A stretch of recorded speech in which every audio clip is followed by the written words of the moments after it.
The Seven Silly Eaters by Mary Ann Hoberman.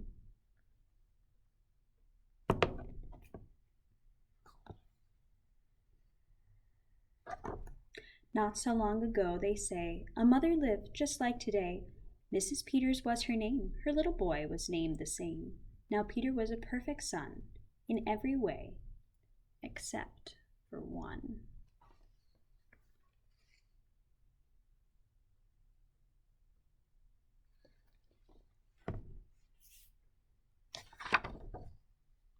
When Peter was just 1 year old, he did not like his milk served cold. He did not like his milk served hot. He liked it warm, or he would not drink it if he was not sure it was the proper temperature. But Mrs. Peters did not mind. She was a mother sweet and kind, and when his milk spilled on the floor, she patiently prepared some more. She'd take the bottle from the shelf and chuckle softly to herself. What a silly sort of eater is my darling baby Peter.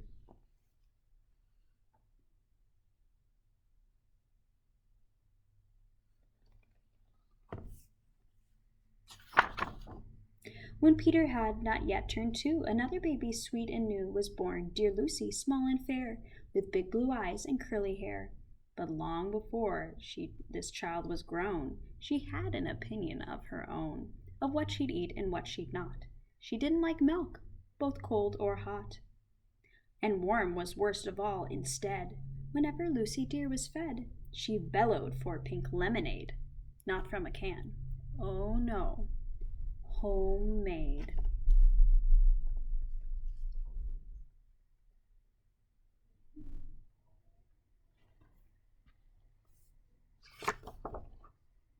But Mrs. Peters did not mind. She'd squeeze each lemon to its rind, while mopping milk up from the floor and patiently preparing more. She'd take the lemon from the shelf and giggle softly to herself. What a silly pair of eaters are dear Lucy and Peter Peters.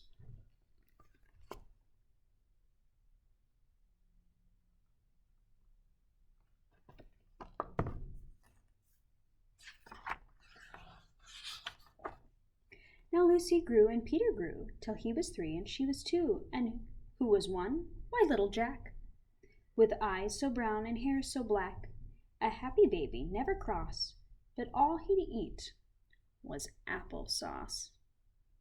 Peeling apples by the pound, Mrs. Peters faintly frowned. She'd take the apple from the shelf and murmur weakly to herself, what a silly bunch of eaters are Lucy, Jack, and Peter Peters.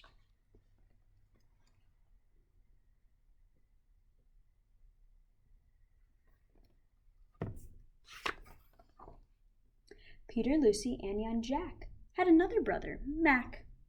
Mac was charming, round and plump, but if his oatmeal had a lump, Mac would dump it on the cat. Mrs. Peters didn't like that. But since she loved her children 4, she strained the oatmeal 2 times more.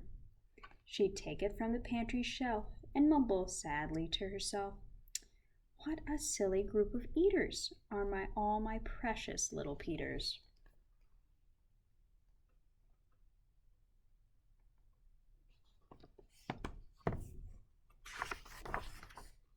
But before another year was through, who came along? Why, Mary Lou. She was darling, sweet, and bright, and had a healthy appetite. That is, as long as she was fed soft and squishy, homemade bread. Poor Mrs. Peters got no rest, but still she did her very best. She'd take the flour from the shelf and mutter feebly to herself, what a fussy bunch of eaters are all my lovely little Peters.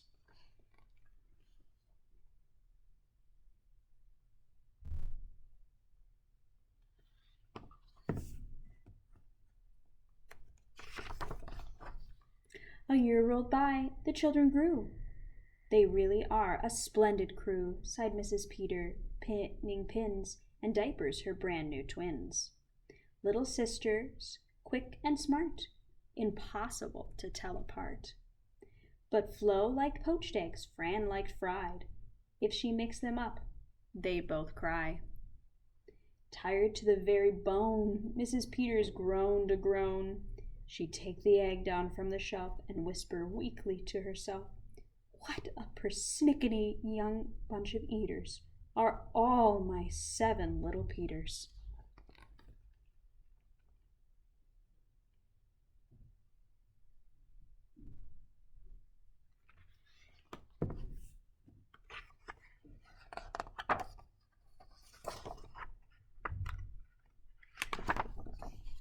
Now time went by, as time will do, and as it passed, the children grew. The problem was that as they grew, their appetite kept growing too. But not their choice of what to eat. Each child continued to repeat. They wanted what they had before. The trouble is, they wanted more.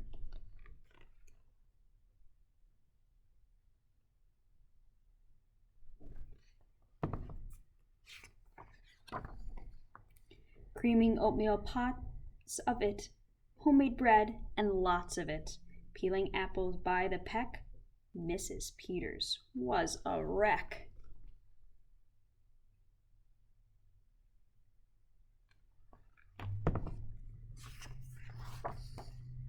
She wiped her brow and heaved a sigh. Another year was passing by.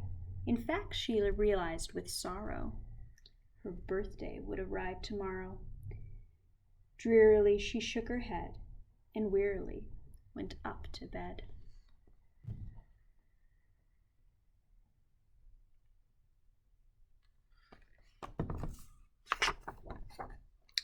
She thought the children had forgot her special day, but they had not. At crack of dawn, they all began to carry out their secret plan. Mrs. Peters would be fed a birthday cake and breakfast in bed, a breakfast made of all the foods that kept them in such happy moods.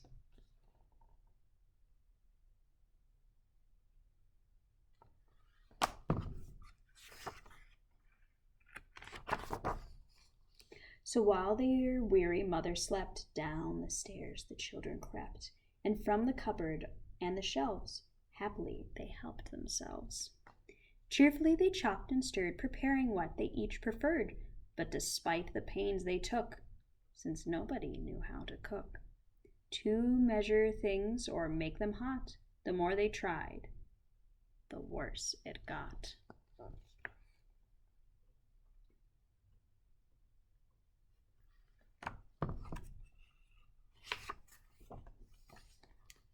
First Mac's oatmeal turned out lumpy, which made poor Mac turn grim and grumpy. In fact, the lump got him so cross, he dumped it in Jack's applesauce. This bothered Jack so much he threw it in the dough of Mary Lou, who tossed it in the mishmash that made straight in Lucy's lemonade. And that put her in such a huff, she poured the icky, sticky stuff into the double frying pan that held the eggs of Flo and Fran, who flung the hodgepodge on the spot into the milk in Peter's pot.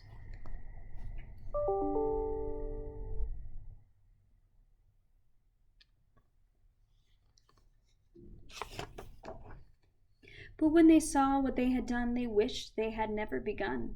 They'd hardly slept a wink that night, and still things hadn't turned out right. And even though they tried their best, it hadn't worked. They were depressed.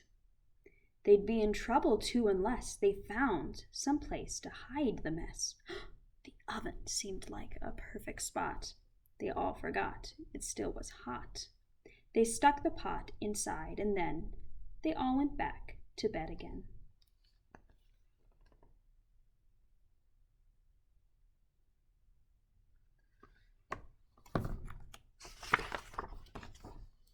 The clock struck 6, but on they slept. Meanwhile their mother softly stepped down to the kitchen, smelled a smell. What could it be? She could not tell. It smelled so good, she sniffed some more and opened up the oven door. She woke the children with her cries. They all came running in surprise, and in the kitchen what they found was Mrs. Peters dancing round. And in the oven, no mistake, a pink and plump and perfect cake.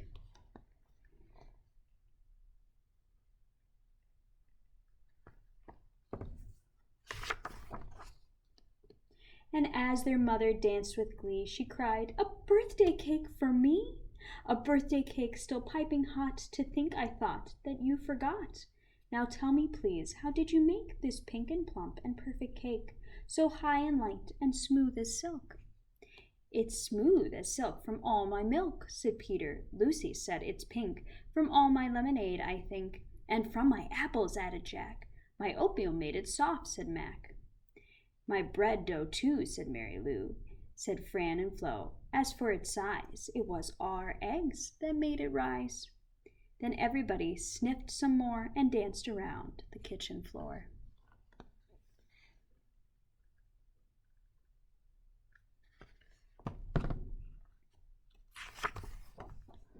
They put the cake onto a dish and lit the candles. "Make a wish," the children cried, "before you blow," and Mrs. Peters did just so. And what is more, her wish came true, as birthday wishes always do.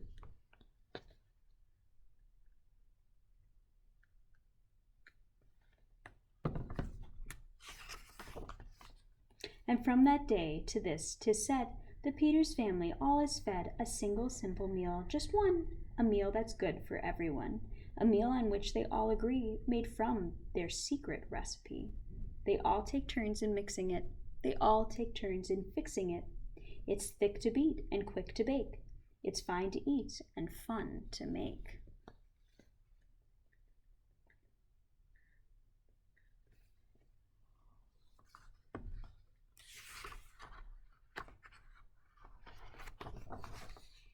It's Mrs. Peters' birthday cake.